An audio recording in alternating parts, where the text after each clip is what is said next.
నమస్తే, నేను సిరి. గుడివాడలో చూసుకున్నట్టయితే గడ్డం గ్యాంగ్ అయితే 100 కోట్ల రూపాయల స్కామ్ అయితే చేశారు. సో అక్కడ ఏదైతే భూములు ఉన్నాయో దానికి సంబంధించి ఒక సినిమా కథ కూడా చెప్పడం జరిగింది. సో దీనికి సంబంధించి అసలు ఈ స్కామ్ ఏంటి అనేది మనకు తెలియజేయడానికి, మరిన్ని విషయాలు చెప్పడానికి మనతో పాటు ఉన్నారు ప్రముఖ సీనియర్ జర్నలిస్ట్ డివిఎస్ గారు. నమస్కారం సార్. నమస్తే సార్, గత ప్రభుత్వ హయాంలో అసలు ఎక్కడ అవినీతి జరగలేదు, లేకపోతే ఎక్కడ స్కామ్లు జరగలేదు, ఎక్కడ భూ కబ్జాలు జరగలేదు అంటే ఇది అదని చెప్పడానికి ఏది లేదు సార్. ఇప్పుడు కూడా ఏంటంటే 100 కోట్ల రూపాయల స్కామ్ జరిగింది గుడివాడలో. గడ్డం గ్యాంగ్, మట్టి మట్టి డబ్బుని తినేసిన గ్యాంగ్ అని మనం మాట్లాడుకోవచ్చు. సో అక్కడ అసలు 100 కోట్ల స్కామ్ ఎట్లా జరిగిందంటారు సార్? అంటే వల్లభనేని వంశీ నెల రోజులుగా జైల్లో ఉన్నాడు. అవును సార్. రంగు మారింది, కాంతులు కళావిహీనం అయిపోయిందంటారు. అంటే ఏంటి, ఇప్పుడు జుట్టుకి నల్ల రంగు వేసేవాడు పాపం ఇప్పుడు కాస్త తెల్లబడిపోయిందా? చంద్రబాబును ముసలాడని హేళన చేసిన వాళ్ళు ముసలి వంశీ వాళ్ళ కళ్ళ ముందుకు వచ్చాడా? రేపొద్దున కొడాలి నాని పరిస్థితి కూడా అదేనా? నెక్స్ట్ అరెస్ట్ కొడాలి నానియేనా? ఎందుకంటే అట్లాంటాలో లోకేష్ బాబు అక్కడ ఎన్టీఆర్ విగ్రహావిష్కరణ సందర్భంగా ఎన్టీఆర్ అభిమానులు క్వశ్చన్లు వేశారు. రెడ్ బుక్ అంటూ. Red book already 3rd chapter open అన్నాడు. 3rd చాప్టర్లో ఉండేది ఏంటో వాళ్ళని అడగండి అని పక్కనున్న యార్లగడ్డ వెంకటరామన్ చూపించాడు. వల్లభనేని వంశీ జైలుకి వెళ్ళాడు. మరో పక్కనున్న వెనుగళ్ళ రాముని చూపించాడు. అంటే 3rd చాప్టర్ ఇవాళ ఇక ఏది ఇంటర్వల్ తర్వాత ఇక వల్లభనేని వంశీ ఇంటర్వల్ ముందు జైలుకి వెళ్తే ఇంటర్వల్ తర్వాత కొడాలి నాని జైలుకా? ఎందుకంటే ఇప్పుడు మీరు చెప్పారు 100 కోట్లు, ఇదొక్కటి చాలు. ఏది జగనన్న ఇళ్ల కాలనీల పేరు మీద దగ్గర 176 ఎకరాలు ఏదో అక్కడ కడుతున్నాం కాలనీ అని చెప్పి దానికి మెరక చేయించడం అని 30 లక్షల ఇల్లు అన్నారు కదా సార్. మరి 30 లక్షల ఇల్లు అన్నారు, దానికి మెరక చేయిస్తామని. మరి 30 లక్షల ఇల్లుకి మెరక చేయిస్తే అది ఒక ఫర్మ్ అనేది ఉంటుంది, ఎవరి మీద అది తీసుకుంటే 30 లక్షల ఇల్లు అనేది రాష్ట్రం మొత్తం 32 లక్షల ఇల్లు కడతామన్నాడు. ఆ మొత్తానికి వీళ్ళు బిగిన్ చేశారు. సరే, అసలు రాష్ట్రం మొత్తం మీద కుంభకోణం ఇది దగ్గర ఒక 10,000 కోట్ల కుంభకోణం.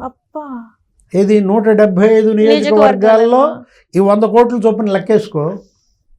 ఇప్పుడు నీకు అక్కడే 175 అయిపోవాలా, అక్కడే 17,500 కోట్లు అనమాట.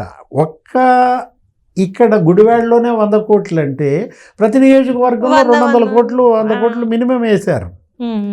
ఇప్పుడు ఇది కేవలం అక్కడే ఎక్కడ మల్లాయపాలెం ఆ లేఅవుట్లోనే అనమాట. ఏం జరిగింది, సినిమా తీస్తున్నాం రామ్ గోపాల్ వర్మతో బహుశా మరి ఆయనతో 4 సినిమాలు తీసింది ఆయనే కదా, వైసీపీకి అనుకూలంగా. మీడియాలో వచ్చిన కథనాల ప్రకారం మనకు అర్థమవుతుంది ఏంటి, రామ్ గోపాల్ వర్మ సినిమా క్యాన్సిల్ అయింది, ఆయన డబ్బులు వెనక్కిస్తున్నాడు, అందుకని మీ బ్యాంక్ ఖాతాల్లో ఆ డబ్బులు పడతాయి, అవి మళ్ళీ మీరు మాకు ఇవ్వండి. ఒక 16 మంది దళితులు యువకులు, ఎవరో మందా చటర్జీ అంట, వాడి దాంట్లో 1,12,00,000 పడ్డాయి. ఇంకొకళ్ళు ఎవరో మందా దీప్తి అంట, ఆమె దాంట్లో 1,12,00,000 ఒకసారి, 1,12,00,000 ఒకసారి. ఇప్పుడు ఇట్లా 16 మందికి ఒకటి పేరు మీద 36 లక్షలు, ఒకటి పేరు మీద 48 లక్షలు, ఇంకొకటి పేరు మీద బ్యాంక్ ఖాతాల్లో 1,12,00,000. ఈ డబ్బు ప్రభుత్వ డబ్బు, ఇది పేదల డబ్బు అనమాట. అసలు వాళ్ళకి తెలియకుండానే అదే రోజు విత్డ్రా చేయటం ఏంటి.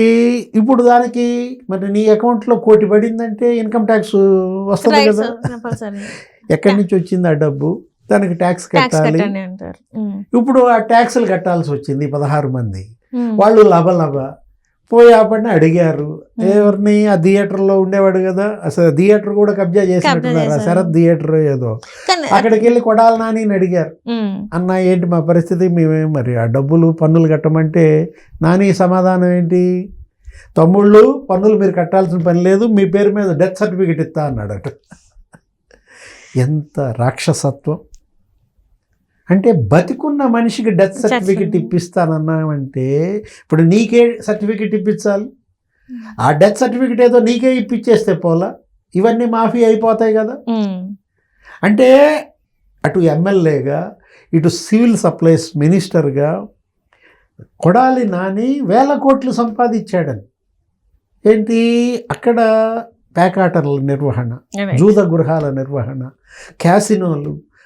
ఇప్పుడు ఈ మట్టి మాఫియా, 200 కోట్ల మట్టి మాఫియా అంటే ఎక్కడ గుడివాడలో పోలవరం కట్టలు దవ్వేశారు, చెరువులు దవ్వేశారు. అసలు మంచినీటి చెరువు, సిద్ధాంతం చెరువు, ఆ మట్టి అంతా ఏం చేశారు, వంశీ గన్నవరంలో వెంచర్లకి, లేదు ఈ కొడాలి నాని బినామీలు గుడివాడలో వెంచర్లకి, విజయవాడలో వెంచర్లకి టిప్పరు 7,000 రూపాయల చొప్పున అమ్మారు, 4,000 చొప్పున అమ్మారు. అసలు 100 టిప్పర్లు దీనికే కొన్నారంట. అసలు శివుడి రథాలంట. ఆ టిప్పర్లకు ఏ పేరు పెట్టారు, శివుడి రథాలు అని చెప్పి 100 టిప్పర్లు కొని రైతుల పొలాల్లో మట్టి, బుడమేరు వాగులో మట్టి, చెరువుల్లో మట్టి, మొత్తం మట్టి తవ్వేసి 4,000 టిప్పర్, రోజుకి 300-400 టిప్పర్లు. అసలు ఏం జరిగిందో అర్థం కాల మనకి. ఇప్పుడు చంద్రబాబు గత ప్రభుత్వంలో పోలవరంలో ఇట్లా ఉండేది, పనులు జరపటం, అక్కడ యంత్రాలు, జేసీబీలు, టిప్పర్లు, కోలాహలం, వేలాది కార్మికులు, ఇంజనీర్లు, ప్రాజెక్టు నిర్మాణం. అక్కడ చూసాం మనం ఆ దృశ్యం. ఇదేంటిది, ఇది దోపిడీ యజ్ఞం. అదేమో ఒక అభివృద్ధి యజ్ఞం లాగా అక్కడ జరిగితే ఇక్కడేంటి, మట్టి దోపిడీ, ఇసుక దోపిడీ. అరే పేకాటలు నిర్వహించడం, ఆ థియేటర్ అబ్బడినే కబ్జా చేశారంట. ఇతను వెళ్ళిపోయిన తర్వాత ఆ థియేటర్ సొంతదారులకి వెనుగళ్ళ రాము హ్యాండ్ ఓవర్ చేసినట్టున్నాడు. దానిలోనే వైసీపీ కార్యాలయం పెట్టారు. ఏదో చైతన్య విద్యా సంస్థలంట, వాళ్ళది 8 ఎకరాలు వాళ్ళది, వీళ్ళు కబ్జా. ఏంటి వాళ్ళు చెప్పిన రేటు కదా అమ్మాలని, అది బ్రహ్మాండంగా 10 కోట్లు చేసేదనమాట. 5 కోట్లకే దాన్ని అమ్మమని వాడికి 3 కోట్లు ఇచ్చి మళ్ళీ అందులో 2 కోట్లు ఎత్తినట్టు. ఆ మెరుగుమాల ఖాళీ అతను అరెస్ట్ చేసినట్టున్నారు, ఎక్కడో పట్టుకొచ్చినట్టున్నారు. అస్సాంలోనో గిస్సాంలోనో ఉంటే ఎక్కడో 2 నెలల క్రితమో ఇప్పుడు పట్టుకొచ్చి జైల్లో పడేసినట్టున్నారు. MBA చదువుకున్నాడు అబ్బాయి. అరే అతను అంత చదువుకున్నాడు, కొడాలి నాని పక్కన చేరి ఇక ఈ ప్యాకెట్లు, ఈ క్యాసినోలు, ఈ బెట్టింగ్, ఏంటి క్రికెట్ బెట్టింగ్, నూజివీడు మామిడి తోటల్లో ఇదే అంట, ఏది ఈ బెట్టింగ్లు. అరే ఎలా ఈ గడ్డం గ్యాంగ్ అక్కడ ఏ విధంగా ఇచ్చేసింది, ఎలా భూముల కబ్జా, దోచుడు, దాచుడు, దంచుడు. అంటే ఏంటి, వాళ్ళ మాట విననాలని. టీచర్స్ కాలనీ, టీచర్స్ కాలనీలో ప్లాట్లు వేసిన వాళ్ళని, ప్లాట్లు లేవు గీట్లు లేవు అని చెప్పేసి అప్పుడు అవన్నీ వీళ్ళు లాగేసుకుని, కాదు ఉన్నాయి అని అంటే థియేటర్లో పెట్టడం, కట్టేసి కొట్టడం. అటు గంజాయి, ఇటు ఈ పేకాట, అసలు గుడివాడని ఒక రౌడీ వాడగా మార్చిన పరిస్థితుల్లో వెనుగళ్ళ రాము కొంతమందికి ఇప్పించాడు, ఆ థియేటర్ వాళ్ళ సొంతదారులకు ఇప్పించేట్టున్నాడు. ఈ 8 ఎకరాలు ఆ భూములు ప్లాట్లు వేసుకున్న వాళ్ళకి ఇప్పించినట్టున్నారు. ఈ మొత్తం ఏది, ఈ తిన్నదంతా కక్కించాలి. ఈ మట్టి ఇవాళ ప్రజల ధనం అన్నమాట. దీన్ని మళ్ళీ రికవరీ చేయాలి. కొడాలి నానియే కాదు, గుడివాడ ఒక నియోజకవర్గమే కాదు, జగన్మోహన్ రెడ్డి 5 ఏళ్లలో ఏ నియోజకవర్గాల్లో దోపిడీ జరిగిందో ఆ ప్రజాధనం మొత్తం వీళ్ళు మళ్ళా రికవరీ చేయాలి, జప్తు చేయాలి. ఇప్పుడు గంజాయి మాఫియా మనం చూసాం, నిన్న కూడా మనం చెప్పుకున్నాం. ఈగిల్ అక్కడ విశాఖ ఏజెన్సీలో కోట్లు సంపాదించారు గంజాయి సాగు చేయించి గిరిజన రైతులతో. ఇవాళ వాళ్ళ ఆస్తులను జప్తు చేశారు, 2 ఆస్తులు జప్తు చేశారు అక్కడెక్కడ, అనకాపల్లి జిల్లాలో, విజయనగరం జిల్లాలో. ఇంకో 10 మంది ఆస్తులు జప్తు చేయబోతున్నారు. 100 మంది ఆస్తులు జప్తు చేస్తున్నారంట, ఇలా గంజాయిని అడ్డం పెట్టుకుని సంపాదించుకున్నాను.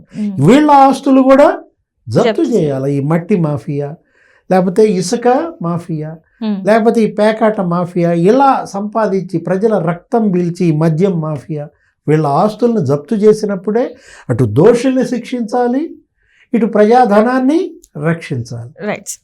Thank you so much. నమస్తే.